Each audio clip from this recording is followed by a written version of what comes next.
O, labas muna dito yung mga bata ha, kasi yung pag-uusapan natin dito, pang-adult. Alam niyo ba yung mga kalalakihan?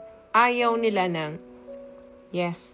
Ayaw nila yun. They need it. Sabihin nyo, ano kayong pinagsasabi nito ni Cheryl? Necessity yan para sa mga kalalakihan. Hindi nila kailangan, binibeg yan sa mga partner nila. At hindi rin dapat kailangan na sila ang palaging nag-i-initiate nito.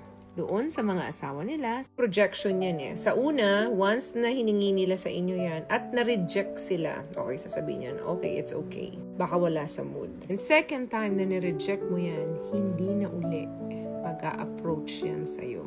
Third time na i-reject mo yan, hindi na interested yan at magsa-start ng mag-disconnect sa'yo yan. Magiging cold na yan sa'yo.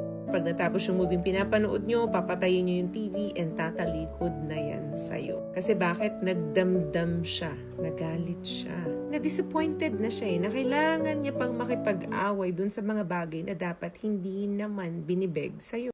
Alam niyang create yun ng God para sa mag-asawa. Bakit kailangan niyang magmakaawa sa'yo? Alam niyo girl, sa mga kalalakihan, lalo na kapag sa mahal nila, ang S is hindi lamang yan yun, kundi yan po is connection para dun sa mga minamahal nila. Every time na gagawin nila yan.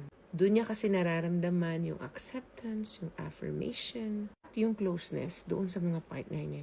Kaya wag niyong pagdadamot yan, lalo na sa mga asawa niyo.